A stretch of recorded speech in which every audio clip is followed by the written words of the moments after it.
할렐루야. 오늘 하루도 하나님의 은혜가 우리의 모든 인간관계와 공동체 가운데 임하기를 축복합니다. 사람과의 관계, 가장 어려우면서도 가장 소중한 것이죠.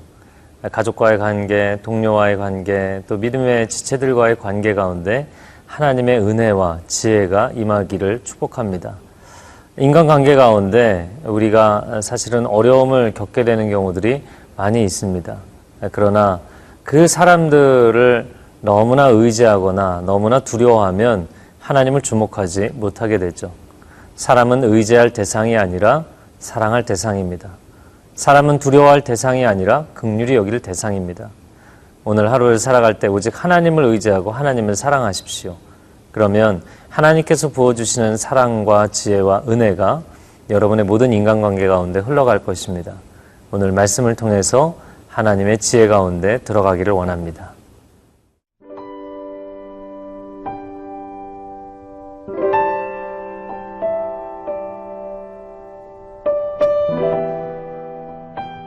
사도행전 24장 1절에서 9절 말씀입니다. 닷새 후에 대제사장 아나니아가 어떤 장로들과 한 변호사 더둘로와 함께 내려와서 총독 앞에서 바울을 고발하니라. 바울을 부르매 더둘로가 고발하여 이르되, 벨릭스가 가여 우리가 당신을 힘입어 태평을 누리고 또 이 민족이 당신의 선견으로 말미암아 여러 가지로 개선된 것을 우리가 어느 모양으로나 어느 곳에서나 크게 감사하나이다. 당신을 더 괴롭게 아니하려 하여 우리가 대강 여짜옵나니 관용하여 들으시기를 원하나이다. 우리가 보니 이 사람은 전염병 같은 자라 천하에 흩어진 유대인을 다 소요하게 하는 자요 나사렛 이단의 우두머리라. 그가 또 성전을 더럽게 하려 함으로 우리가 잡았사오니 당신이 친히 그를 신문하시면 우리가 고발하는 이 모든 일을 아실 수 있나이다 하니, 유대인들도 이에 참가하여 이 말이 옳다 주장하니라. 오늘 본문의 첫 번째 부분입니다. 사도행전 24장 1절에서 3절입니다.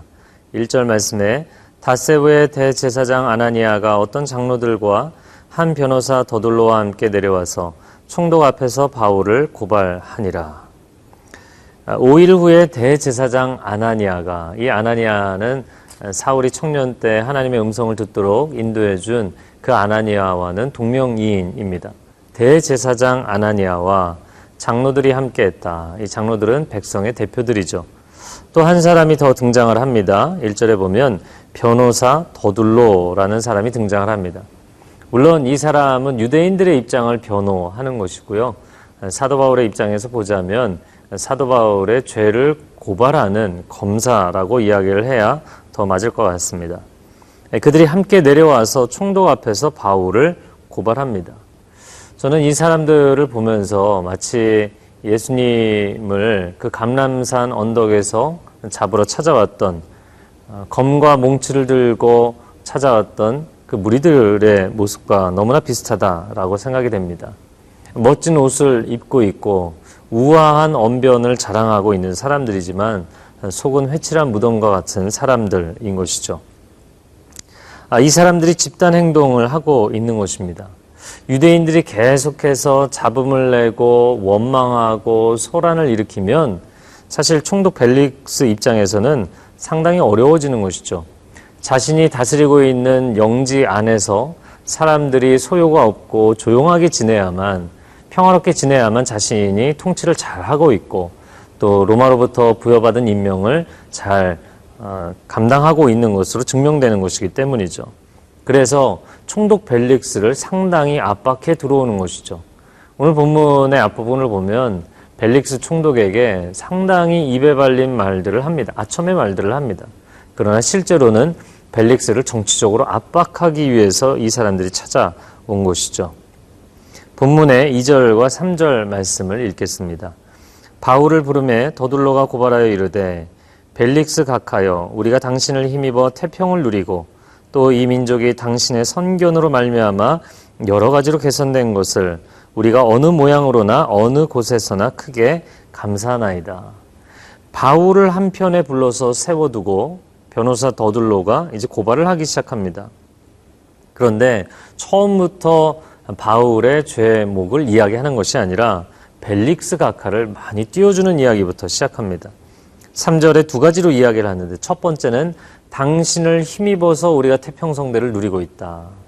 두 번째는 당신의 선견으로 말미암아, 즉 첫 번째는 능력을 칭찬했고 두 번째는 지혜를 칭찬합니다. 당신의 지혜로 말미암아 여러 가지로 우리의 삶이 개선되었다. 이 모든 것에 대해서 우리가 당신에게 크게 감사한다 이야기를 하는 것이죠. 저는 이 장면이 마치 예수님을 십자가에 못 박기 위해서 유대 군중들이 빌라도에게 이야기했던 장면처럼 보입니다. 빌라도가 너희의 왕을 내가 어떻게 해야 되겠느냐라고 이야기했을 때 흥분했던 그 유대 회중들이 뭐라고 이야기를 합니까? 우리에게 가이사 외에는 다른 왕은 없다. 그래서 하나님의 아들을 왕으로 인정하지 않는, 그들에게 하나님이 왕이 되심에도 불구하고 그들이 사실 정치적인 압박과 어려움과 눌림을 당하게 만드는 로마 황제 시절을 그들의 왕으로 인정해버리는 그런 잘못을 범하게 되죠. 이것이 얼마나 안타까운 일입니까? 예수 그리스도를 죽이기 위해서 신앙 양심까지 팔아넘겼던 사람들입니다. 오늘 이 사람들이 벨릭스를 향하여서 당신의 능력과 당신의 지혜가 우리로 하여금 살게 한다고 이야기하죠. 여러분, 인간관계가 물론 중요합니다. 소중합니다. 그러나 사람들을 움직이기 위해서 회유하거나 협박하는 일들을 내려놓으십시오. 인간적인 방식을 내려놓으십시오. 사람을 움직이실 수 있는 분은 하나님뿐이십니다. 세상을 움직이실 수 있는 분은 하나님뿐이십니다. 우리는 사람의 능력이나 지혜로 살아가는 것이 아니라 하나님의 능력과 하나님의 지혜를 덧입어 살아가는 줄로 믿습니다. 이 고백이 있는 사람, 사람들이나 세상의 방식이 아니라 하나님의 방법으로 하나님이 그를 도와주시는 것을 체험하게 하실 줄로 믿습니다.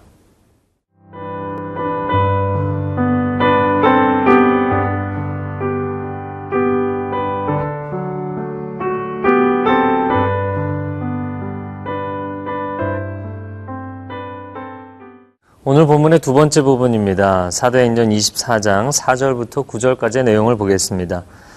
5절 말씀 보면 우리가 보니 이 사람은 전염병 같은 자라 천하에 흩어진 유대인을 다 소요하게 하는 자요. 나사렛 이단의 우두머리라.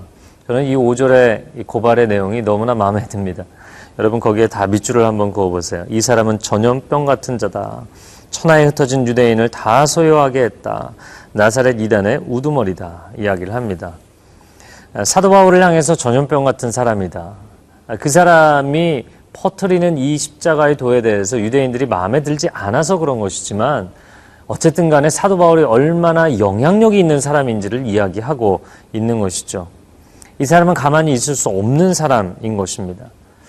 저는 가끔가다 메시지를 하면서 음식점의 원리다 이런 이야기를 할 때가 있습니다. 여러분 어떤 음식점이 가게를 오픈하고 그 가게를 홍보하기 위해서 전단지를 뿌리고 또 사은품을 주고 어떠한 홍보 행사를 할지라도 결국에는 음식이 맛이 없다면 사람들의 발길이 끊어지겠죠.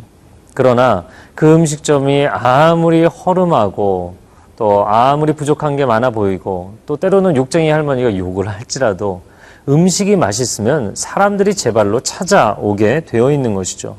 입소문이라는 것은 그만큼 무서운 것이죠. 우리가 신앙생활을 하면서 과연 나는 사람들에게 끊임없이 쫓아다니면서 어필을 하려고 하는 인생을 살고 있는 것인지 아니면 내가 가만히 있어도 영향력이 드러나는 인생을 살고 있는 것인지 여러분의 인생은 과연 전염성이 있습니까? 당신이 하는 일, 그리고 당신이 증거하는 복음에 전염성이 있습니까? 이 전염성이라는 것은 놀라운 것이죠. 한 사람이 이 병균을 가지고 있어도 모든 사람에게 다 퍼지는 것입니다. 이것이 전염성이라는 것이죠.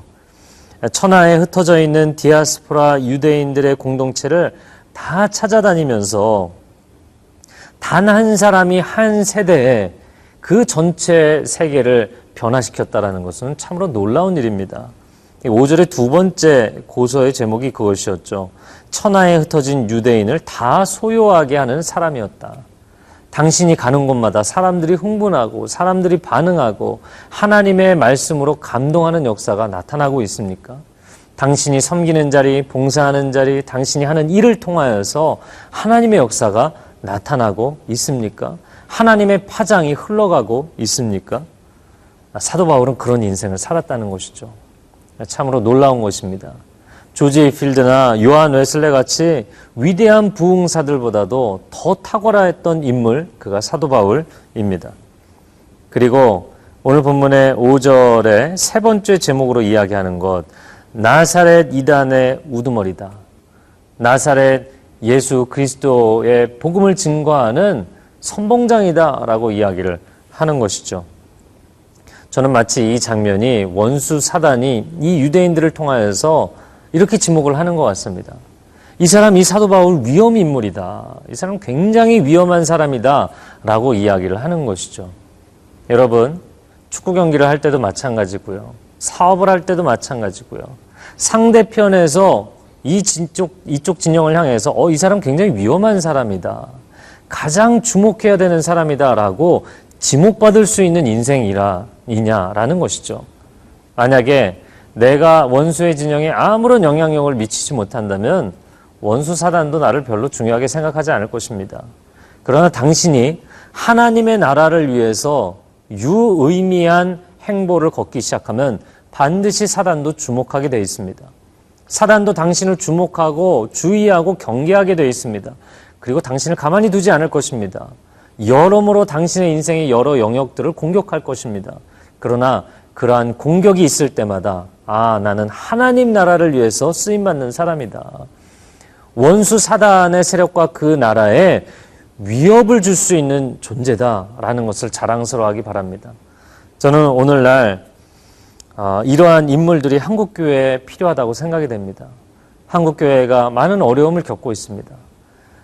다윗과 같이, 사도 바울과 같이 상대 진영을 향하여서 이 사람 정말 가만히 두면 위험 인물이다 라고 지목될 수 있는 그런 가능성이 있는 젊은이들이 일어나고 그런 놀라운 영향력을 가진 교회의 지도자들이 나오게 되기를 축복합니다. 여러분 지금부터 준비하십시오. 말씀과 기도로 충만하고 성령으로 충만하여서 하나님의 나라를 세우는 사람들이 되기를 축복합니다. 함께 기도하겠습니다. 사랑하는 주님, 일주일에 업무가 다 끝나는 토요일입니다. 그러나 하나님, 오늘 하루가 우리에게 막연히 쉬는 시간이 아니라 하나님의 열정이 부어지는 시간이 되게 하여 주옵소서. 하나님, 쓰러져가는 한국교회, 많은 어려움 가운데 고통하는 한국교회를 다시 일으킬 수 있는, 원수 사단이 주목하여 두려워 떨게 만들 수 있는 사도 바울과 같은 인물들이 우리 가운데 일어나게 하여 주옵소서. 그래야 해서 하나님의 교회를 세우고 하나님의 나라를 세우고 놀랍게 세계 선교를 감당하는 귀한 한민족이 되도록 축복하여 주옵소서. 예수님의 이름으로 기도합니다. 아멘.